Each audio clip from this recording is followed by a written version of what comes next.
The General Insurance presents Ordering a Sandwich with Shaq and Hall of Fame announcer Michael Buffer. I'm going to have roast beef. What do you want, Michael? Let's get ready for pastrami on rye. Turns out, Michael Buffer talks like that all the time. And it turns out, The General is a quality insurance company that's been saving people money for nearly 60 years. Spicy Dijon mustard. For a great low rate and nearly 60 years of quality coverage, make the right call and go with The General. The General Auto Insurance Services, Inc. Insurance Agency, Nashville, Tennessee. Some restrictions apply.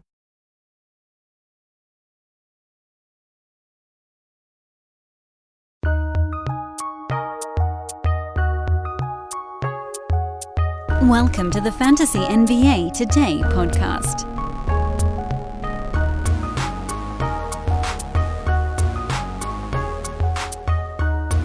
My bookie prize week and a half continues. Got to make sure you guys are staying up to date. I hope you enjoyed the wild prize series you guys had over the weekend. Friday there were 3, Saturday, Sunday they had some odds boost stuff. Today over at my bookie, 25 free spins on the Santa's something or another casino game. I don't want to oversell it, so I'll just tell you I won $4. But you know what? It's $4 I didn't have before, so it was worth it. And I got it for playing a casino game with house money. So the way I see it, all is well. And I would suggest you guys do the same. Again, this is for everybody, not just new customers. Head to mybookie.ag, log in, and when you log in, give it about 5, 6, 7 seconds, something like that. A pop-up window will come up in your face, and it'll tell you can claim your 25 free spins, and you go use them. And, you know, some people are winning $30, $40, $50. I won 4. I think I'm just a little bit unlucky, but perhaps you will be more so. And either way, it's free spins, it's free money. You're going to win something, even if it's 35 cents. So go enjoy it, and we'll tell you what's coming up when we figure it out tomorrow. They're not telling us ahead of time, so I got to log in before I do the podcast, and then I can tell you. If you don't have an account, use promo code HOOPBALL on the third page of sign up. Yes, it's our old name, and then you can get in on the fun as well. Welcome to Fantasy NBA Today, everybody. I'm your host, Dan Vespers. This is a Sports Ethos presentation. Yes, some of our old codes still work, but we are Sports Ethos, and we have a massive weekend to recap with people, NBA athletes, by the bowlful, heading into freaking COVID protocols. I mean, it's a little nuts, but we're navigating it.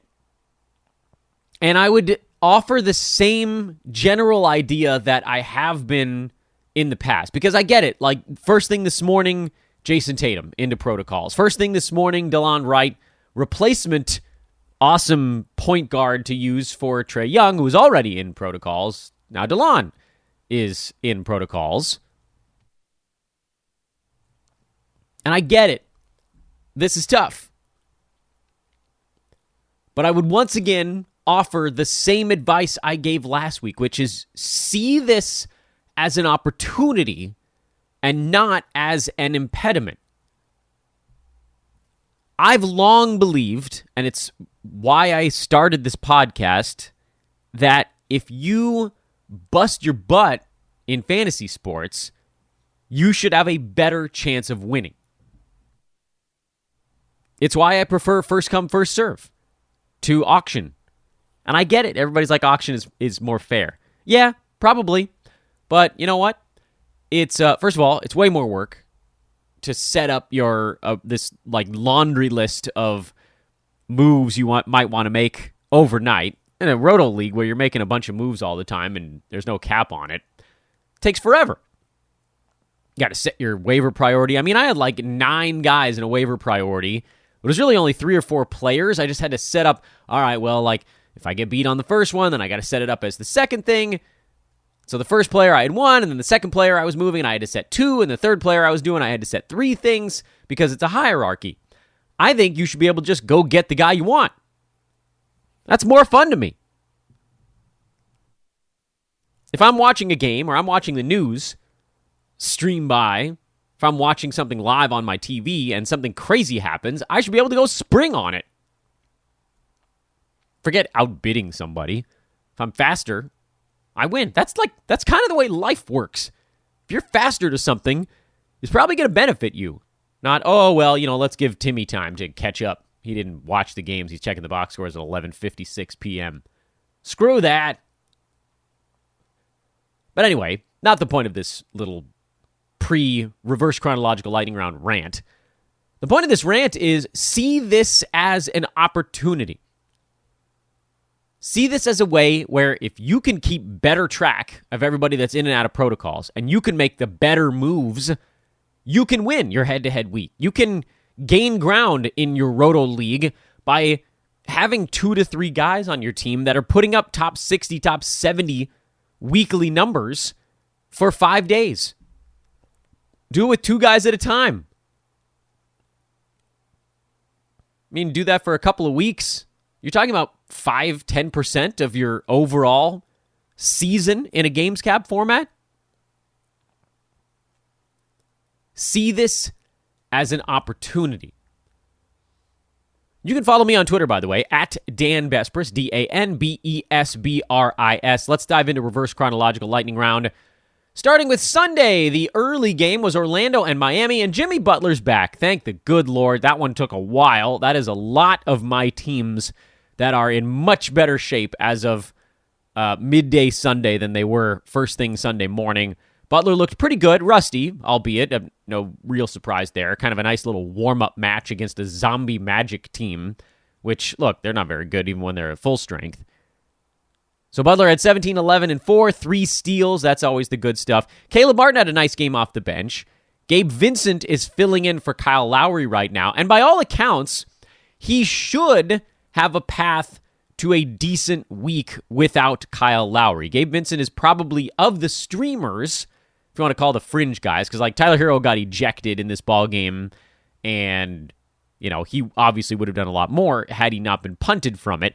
Of the more fringy guys, which on this Miami team, I would put the fringy guys as Gabe Vincent, Max Strus, Duncan Robinson, Omer Yurtseven, and Caleb Martin.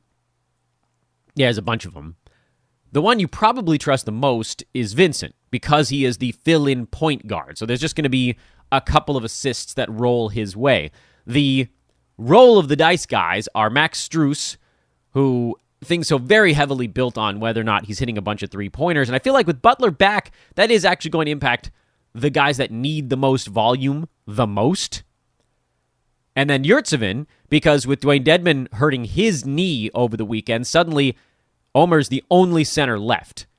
And he missed both of his free throws, and he didn't have any steals or blocks. And frankly, we don't know enough about his stat set to say whether this was the type of repeatable thing, 16 points, 15 rebounds, but no defensive numbers. I don't really know. I don't think any of us really know what his NBA stat set is going to look like. But at 16 and 15, and all of the center minutes he can handle for presumably a couple of weeks here, you kind of have to take a shot on it. Like, they had to roll Udonis Haslam out there for 11 minutes in this ballgame. That was not on the season-long plan. Fourth-string center Udonis Haslam. Player-coach Udonis Haslam. So I think you could pick up Yurtseven or Gabe Vincent or even both when we're talking about streaming options. And with Vincent, it's Lowry dependent. Yurtseven, it's dependent on Dedmon and Bam Adebayo, and those guys are out for at least 2 weeks. Dedmon presumably back a little bit sooner. Bam, I think probably still about 3 weeks away, based on initial indications, maybe even a tiny bit more than that. Not a whole lot to go on with Orlando. Cole Anthony was out for just a standard rest day. This was not a long-term thing. When he's out, Gary Harris gets a little bit more to do, and I think bumps up into the I would use them in Roto in addition to schedule stream stuff. Harris is more of a head-to-head, rack up some totals kind of guy when Anthony is in. And no, you're not worried about Franz Wagner. He's going to get his shots. This was just a game where, they didn't have their main distributor in, so it's a bunch of guys that didn't really know who the good offensive players should be, who should get the ball. And, yeah, 83 points is the end result of that. Philly blew out Washington. Wizards are without Bradley Beal, and that's, a team that's already a bit offensively inept. that can be a tad hamstringing. Beal, we hope, will be back in about a week. He's in protocols as well. Montrezl Harrell got ejected in this ball game. But look, here's the thing. With Washington, I don't know that anyone on this team is going to have fantasy value while Beal is out. When he's in there, he creates enough space for a guy like a Daniel Gafford to get better looks. And yes, obviously, this was a tougher matchup. Gafford had 5 fouls in 22 minutes against Joel Embiid. So you can generally, I think, start Gafford. But then beyond that, the intriguing name is Denny Avdia. He's been getting better. He's been getting a lot of hype as their defensive stopper. Those are the types of dudes that generally get more playing time as the wheel of time rolls forward. But then Spencer Dinwiddie is the guy who you're like, oh, well, this, he should be able to do everything right now. With no Bradley Beal, he's the orchestrator, he's the creator, he's the only one left. And then, wet fart at the free throw line later, 2 times in a row. I think you still have to trust Dinwiddie just because he's going to have to be out there enough and have enough usage to be an impact guy. But we talked even during the preseason. His field goal percent is not going to be good this year. And his free throw number isn't as good as you'd like it to be for someone who goes to the line often from the guard spot. It's a little bit of that D'Angelo Russell thing where both percentages are not very good. And then how much of the other stuff does it take to make up for it? With D'Lo, at least he's getting steals. Dinwiddie doesn't get many steals. He doesn't get many threes either. Points leagues, obviously, you can throw him in there. There's no question there. On category leagues, I don't know that you have to start anyone in a category league on Washington right now. And if you did, you'd go Gafford. On the Phillies side, Danny Green is the one notable absence, which means Matisse Thybulle is going to start and play plenty of minutes. He only took 1 shot in 28 minutes of this ball game. That's rough. But he got his 2 steals, his block, his 4 boards, his 3 assists, which I think with no Danny Green makes him a startable guy. Tyrese Maxey back. So at this point, start the starters with the Sixers. That make it easy on yourself. Cleveland blew out Toronto. I mean, Toronto is unrecognizable right now. They're starting 5 of DJ Wilson, Yuta Watanabe, Svi Mikhailiuk, Chris Boucher, and Delano Blanton. None of these guys were supposed to be starting for them 2 weeks ago. So completely lost starting 5. I would assume Raptors play early in the week, and then they have a bunch of days off, and then they got 2 games at the very end of the week, if I'm not mistaken, on the scheduling stuff. So presumably, I don't know if anybody's going to be back for the Raptors game at the front end of this week, but I'm guessing at least one, maybe more of their main guys will be back for the 2 games. I think it's Friday, Sunday at the end of the week. So head-to-head wise, this isn't a great spot, despite the fact that you have this fully revamped starting lineup. Roto, yeah, I mean, I think almost any of the Watanabe and Chris Boucher are your safe ones because those are the guys taking all the shots in this offense. But you could even make an argument for Svi. He's been pretty good as a fill-in starter. I don't know that DJ Wilson is going to shoot 6 for 8 again or get 5 defensive stats again. So probably those 3 I just mentioned, Boucher, Watanabe, and Mikhailiuk, at the beginning of this week, and then Boucher is the guy you hang on to even as people start to come back just to kind of see what happens there. With Cleveland, they're still missing a bunch of bodies, but at least they have a few left. Kevin Love slid into the starting 5. He did kind of what he's been doing off the bench, which is just firing away, and it's been sweet. He's startable in all formats while the other big men are out, Mobley and Jarrett Allen. Lauri Markkanen woke back up. That's good. He was in a bit of a funk. Ricky Rubio's a go. Darius Garland is a go. Dean Wade is not a go. And Denzel Valentine is not a go. Memphis beat Sacramento in another blowout, 127-102. We got word in the morning yesterday that Dylan Brooks and DeAnthony Melton, of course, a fantasy analyst favorite, were placed in protocols. And for about 25 minutes, the whole fantasy landscape was like, ooh, this might be slow-mo time. And then the Grizzlies said, not so fast. We're starting John Konchar, who rolled out 28 minutes and posted a double-double. 11 points, 14 boards, a 3-ball, 2 steals, 2 blocks, 3 assists. Really a terrific fantasy line. And I think you probably have to just pick him up. This was a blowout, so the minutes are a little bit depressed across the board. Ja would have played more than 30. JJJ would have played more than 26. Desmond Bain is set to just destroy for the next week. I mean, he was playing well anyway, but extra boost. And then I wonder what happens with Brandon Clark. Do they go big for any stretch? Or does he settle right back into that sort of 15 to 20 minute willy won't he kind of role? But in the meantime, as long as Conchar is your starting small forward, then he's a go. Did not see that one coming. Sacramento got a bunch of players back. Didn't matter. They still stink. Can't guard anybody. Tyrese Halliburton, he's been on a roll without a number of the guys on the roster, but he continued his role with folks back, and he's now number 32 on a per-game basis this year, and has played in 32 ball games, somehow kind of dodging the COVID stuff. Really terrific for Tyrese. There were complaints about his fantasy numbers at the beginning of this year. He's now beating his ADP on a per-game basis by over 2 rounds, and he is number 16 by totals, which does matter this year when half the NBA is just not playing in their games. He is. Harrison Barnes is startable. Chimezie Metu is not startable anymore. Darren Fox, you can start. He's back in there. He wasn't good, but he's back in there. And then Buddy Hield is no longer startable with Fox back and Terrence Davis back. They've encroached on Hield's kind of free run the last 5-6 days. One thing I do wonder about, something going on with Rashaan Holmes. He had 5 fouls in 13 minutes of this ballgame. It just doesn't seem like he's quite all the way back from his eye injury yet, so Damian Jones picked up a whole bunch of playing time. But this is, if anything, if nothing, a massive buy low opportunity on Rashaan Holmes. Go see what it'll take to get him. If you can get him for anything outside the top 50, it's a huge win. He's number 67 right now, but his number's kind of artificially depressed by a few low-minute games, some foul trouble stuff, the game where he left with an injury.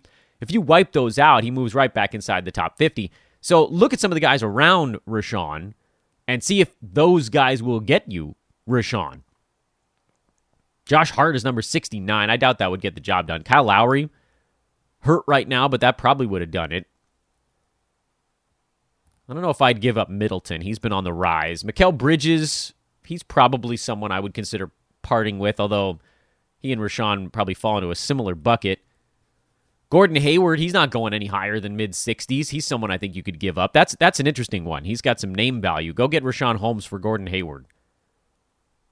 Hayward feels like he's done more than he has this year. Low defensive numbers, low rebounds, not a ton of assists. He's just been kind of fine across the board. Go get someone who can do better than fine for your team. What about guys if you want a little bit higher? I don't know. Desmond Bain, he's about to go on a big-time run, so maybe now's not the time, but maybe halfway through his upcoming run. Mike Conley, someone you could part with for Rashaan Holmes. These are just guys that sort of aren't going to go higher, and we know Rashaan can when he's right. Love blowouts? We've got more for you. San Antonio destroyed Detroit. Kind of a zombie Pistons team right now. Luka Garza fouled out in 20 minutes. I think this actually is an opportunity for us. Because if he doesn't foul out, he plays more than 20 minutes. There's no question in my mind. I don't know that he really has what you'd call your traditional delectable big man fantasy stat set, but he is certainly the backup Trey Lyles on this team. Lyles is in protocol. B-Stew is in protocol. Although here's the thing, Stewart's probably coming back in the next, at some point later this week. But if you can get 1 or 2 games of Garza starting playing 27 minutes or whatever it might be, it's probably still worth it. So I think I'd pick him up in a games cap format, see what you can get out of Garza. Not sure I'd do that in head-to-head. Sadiq Bey is a go because he's going to get all the usage he can possibly handle right now. Frank Jackson is probably a go in all formats. I don't like the fact that he's sort of abandoned ship on rebounding or passing. Not that he ever was particularly robust in those. But taking 19 shots, that's a guy that you can at least take a look at. And then Hamidou Diallo is a weird one because you need to have the right fantasy build for this one to matter. He could be fantastic for your team for the next 2 games, or he could be the thing that completely ruins your week. He went 1 for 5 at the free throw line with 7 turnovers. Yikes. But hit a crap ton of 2-pointers and got 4 defensive stats. So, weigh the balance there. Points leagues, yeah, obviously go for it for a couple of games. Category leagues, you're really only taking that plunge if you are way out in front in free throws and you can just absorb it. I don't think his turnovers are going to be that high. for the next couple of fill-in games. Look, here's the thing. With Detroit, if you're looking for fill-in, Garza, I think, is the one where you could look at and say, he's a center. That's a really easy spot on the floor to get fantasy value. That's the one I would look at.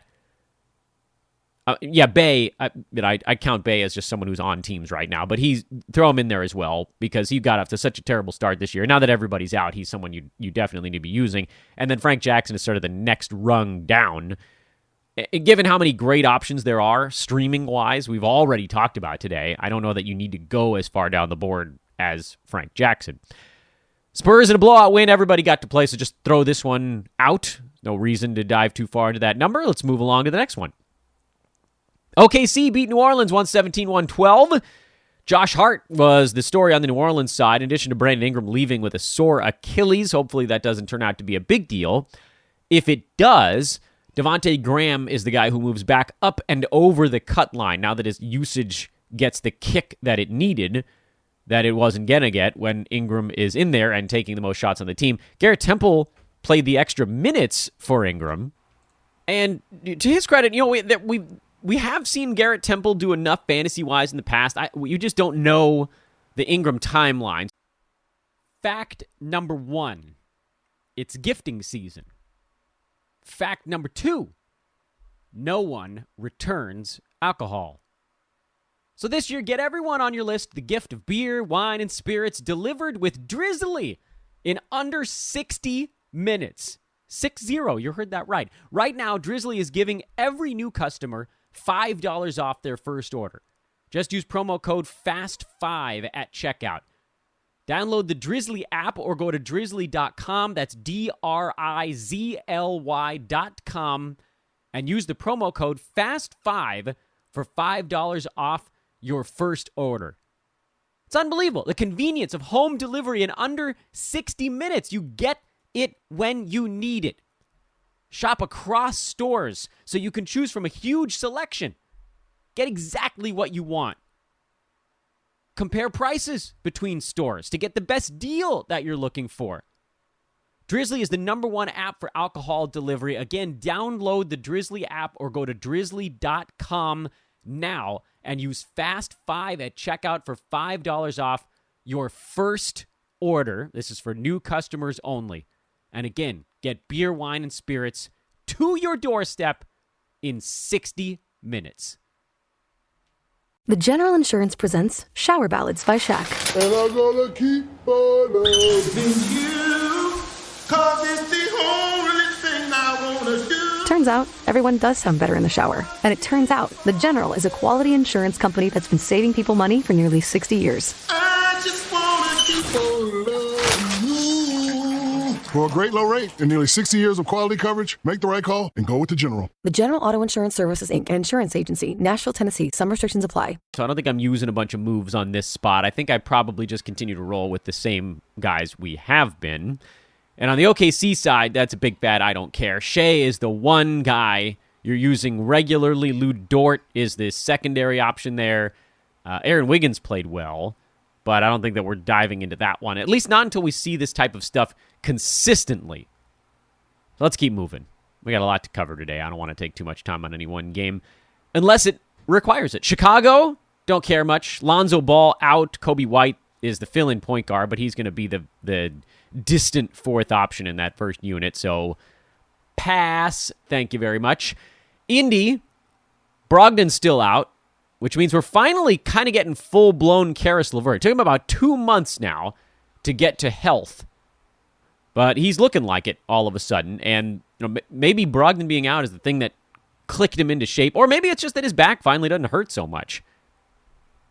Justin Holiday, 2 threes and 2 steals. That's the stuff we've been tracking with him. If he really does settle into this job, then he ends up as a roto-usable player. It's just hard to know because he hasn't been getting steals all season to this point. I would say keep an eye on Holiday.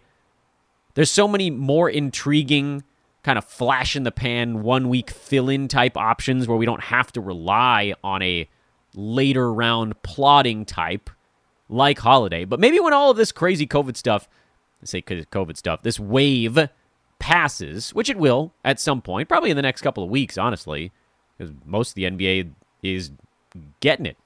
or the folks that are going to get it are getting it. That's just sort of how it works. We don't know the folks that are fighting it off and didn't catch it despite an exposure. But if we did, we could sort of cross those names off the list as well. Like, okay, this guy's probably not going to get it.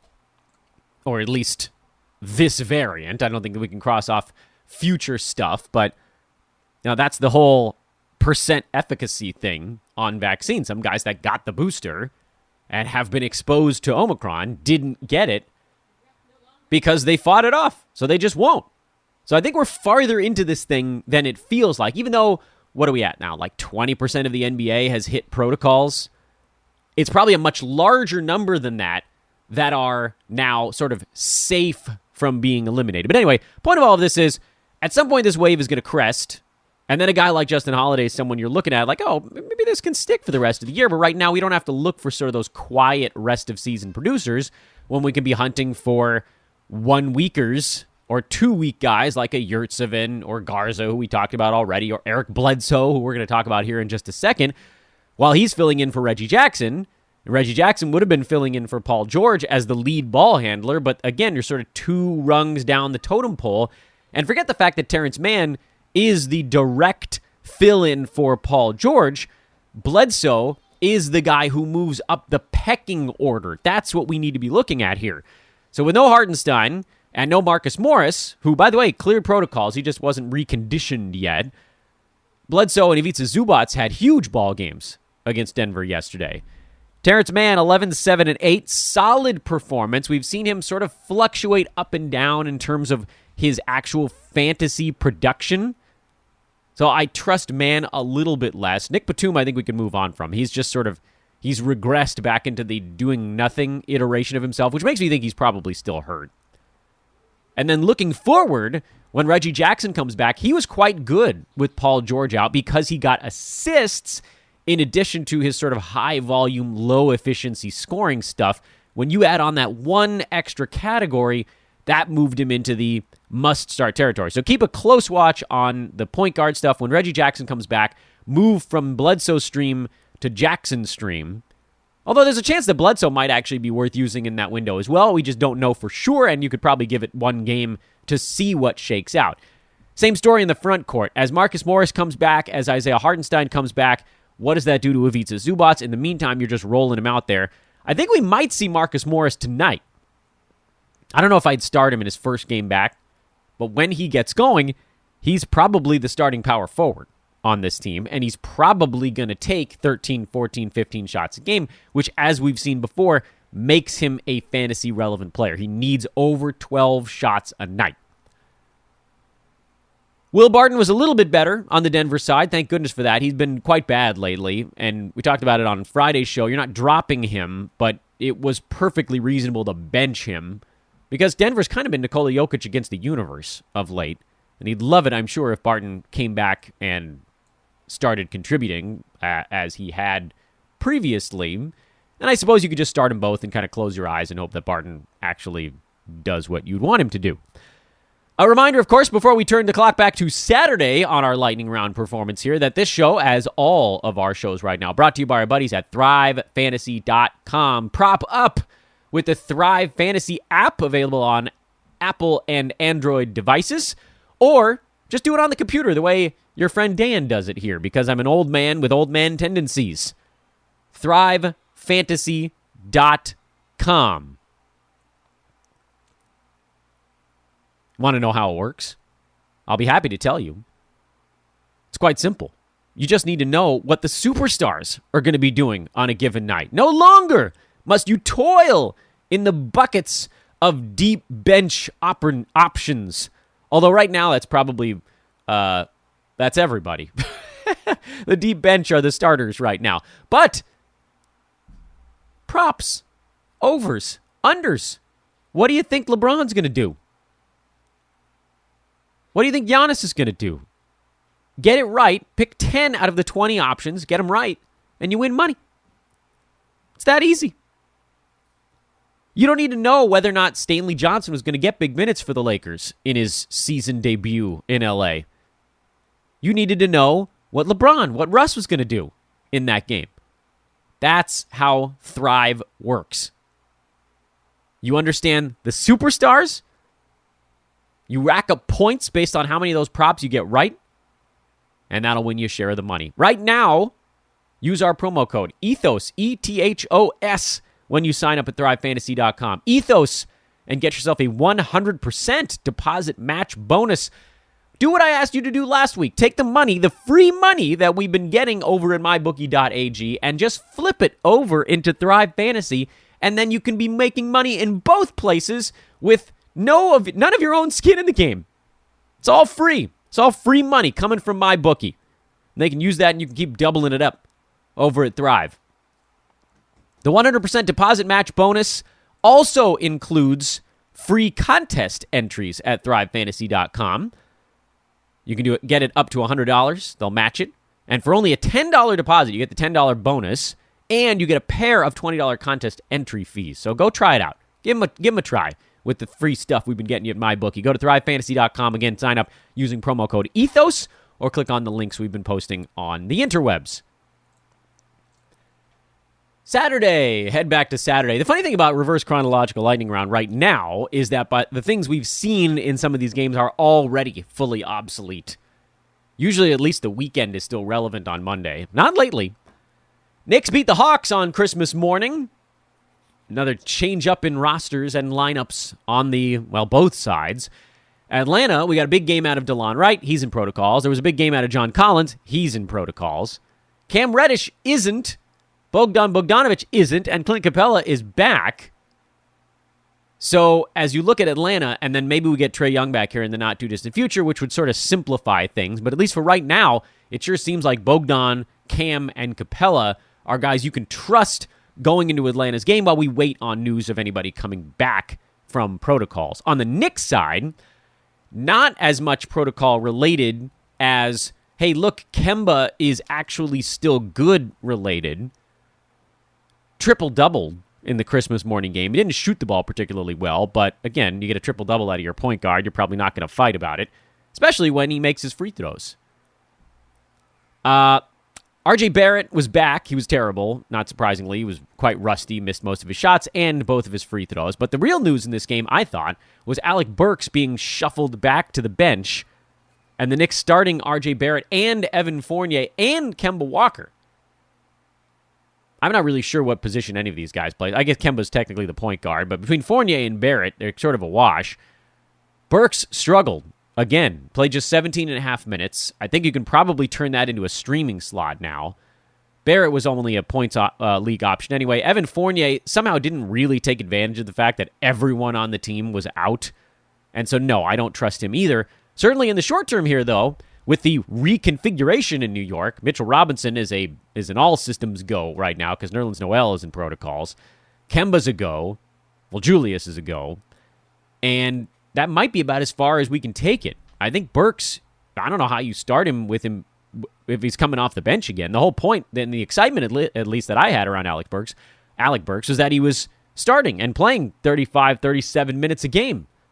And all of a sudden, and maybe Tibbs looked at him and was like, this guy's tired. You coming to bed, hon? Yep, honey, I'll be right there. Just got to turn out the light. Ow! Ow! Ow! Ah! Go! Some things never change. Like your kids always leaving tiny toys on the floor for you to step on. And Geico saving folks lots of money on their car insurance. Sweetie, I think I left the downstairs light on. Please don't make me go. 15 minutes could save you 15% or more. Anyway, onward and upward. Milwaukee got Giannis back, and they were slightly different as a basketball team, not surprisingly. Bobby Portis also back. DeMarcus Cousins still got the start in this one, but that's about to flip, I would assume, for the next ball game. And the fact that now the three big guns are back means that you can go back to not streaming the other guys on Milwaukee. They become very much just Drew, Giannis, Middleton, Portis, and that is all you need. Dante DiVincenzo, by the way, played in this ball game, but he's not an ad either. Jason Tatum hit protocols for Boston. We mentioned that at the top of the show, but didn't really talk about it. Marcus Smart is questionable with a cut on his right hand. Schroeder's in protocols already. Josh Richardson is about due to come out of them just based on timeline. I think he's been in protocols for about 9 days now. And if he does clear them, Jay Rich is probably set to have a pretty good ball game. If he doesn't, Peyton Pritchard is going to play a bunch, especially if both Tatum and Smart are out. If it's only Tatum that misses time, it's a bit less set in stone. You probably just get more Jaylen Brown, more Marcus Smart, more Time Lord. Is Horford getting close to coming back? To me, there's kind of too much in the air with Boston to say, yeah, you got to go out and pick up so-and-so for a protocol-related stream, because there are guys going out and guys coming back at the same time. Too much confusion. Draymond Green is in protocols for the Warriors. I think you can pick up Kevon Looney. I tweeted it over the weekend. This feels like ages ago that the Draymond news happened, but I think it was yesterday. I don't really know. I mean, Jonathan Kuminga is going to get to play a little bit more. Nemanja Bjelica is going to play a little bit more, but Looney was already playing in the mid-20s in minutes most games, so that bumping up even by 4 or 5 more center minutes that Dre was playing at that spot means Looney's probably good for a double-double and maybe a block and a half, something like that. It's not going to be Draymond Green type stuff, but that's not what you're looking for. You're looking for what guys can move from way outside the cut line to inside of it, and I think Looney's that guy. As long as Wiggins and Poole are out, Otto Porter remains a good start. As long as Poole and Lee are out, Gary Payton is a potential start on the Warriors side, and I believe they play again tomorrow, if I'm not mistaken. So, yeah, you can kind of get out in front of that thing a little bit. I think Looney's my favorite just because at least we know we have a full week of him probably doing stuff. Otto's been great. You just have to be concerned about Wiggins coming back. He's probably not too far away. And I think Poole's not too far away either. Didn't those guys get knocked out around the same time, about a little over a week ago? Phoenix hanging in there, sort of. Jay Crowder's in protocols. You just hope that that's not the front end of a team-wide thing. It very well could be, though. That's kind of the way it starts. One guy's got it, and then everybody else is 2 days later. Short term, Cam Johnson is going to get to do a ton with Jay Crowder out, and then everybody, the main cogs, will each do just a little bit more. Simple enough. Cam Johnson's been getting streamed anyway because of how long Devin Booker was out, but if he got dropped in between Booker coming back and Crowder going out, then maybe you can go and retrieve him. Brooklyn got some bodies back. Nets needed them. James Harden, huge in his return, a triple-double. Patty Mills had one of his catch-fire games, although, again, Mills, Bruce Brown, DeAndre Bembry, these are guys that are all about to track down as Brooklyn inches closer and closer to getting healthy. Nicholas Claxton, someone you can use as long as LaMarcus Aldridge is out. And then with Mills, Mills, Brown, and Bembry, I'm not sure any of those guys is going to be worth using in Roto when Kevin Durant comes back. And he's likely close. I don't know that he plays in this one because they're in LA for another one against the Clippers. And then they fly back across the country. That's probably when you get KD. So if you really wanted to go one game here against the Clippers, Mills is probably someone you could drop in. We know Bruce Brown, his fantasy stuff tracks. Bembry has those massive issues with his free throw shooting. Claxton is a go. You got a few options on Brooklyn, but they're probably all one game streams. I'm guessing Brooklyn gets a bunch of guys back for their next game back at home. Or back on the East Coast, excuse me. I didn't bother to check if it was at home. For the Lakers, LeBron was very good. And you got a bigger game out of Carmelo Anthony. But LA is in a weird spot right now because LeBron and Russ are going to play a ton. They signed Stanley Johnson and Darren Collison to 10-day contracts, and Collison was a mess. He looked like he hadn't played in a while. Stanley Johnson had at least played basketball recently, and he actually made them better.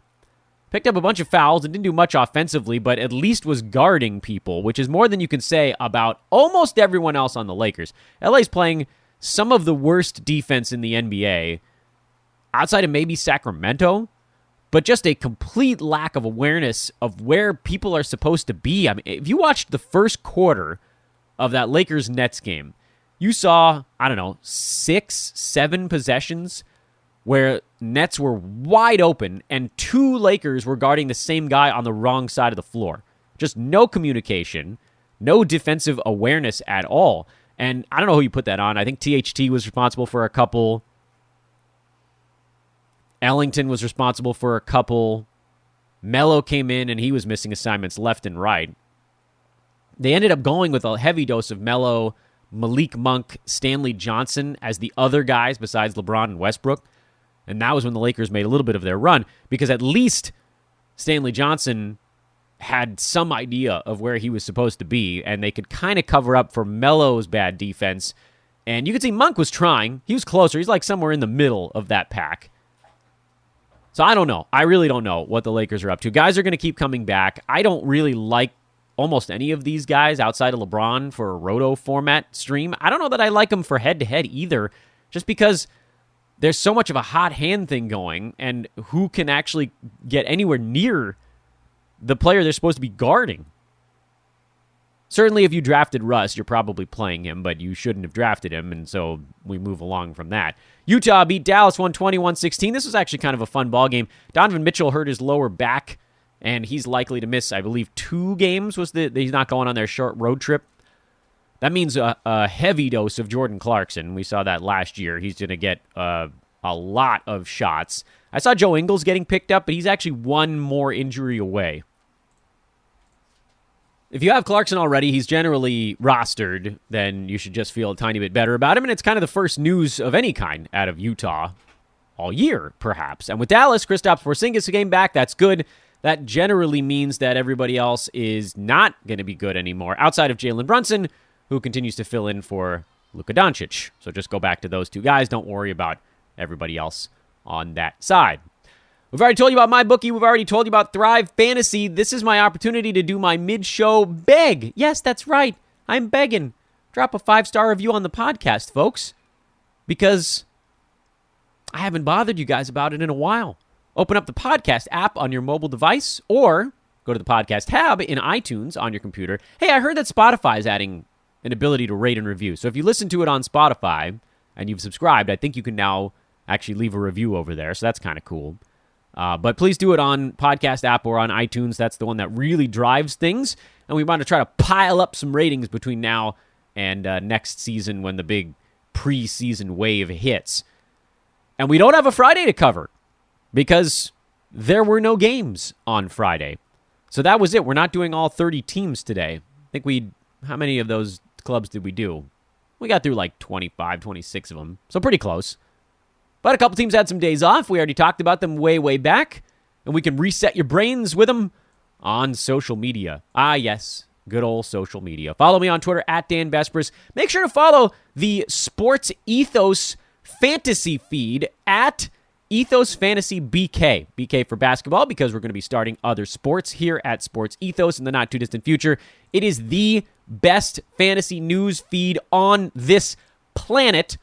And as we sign off, we just got word that Washington is hopeful that Bradley Beal might be able to play as early as tomorrow.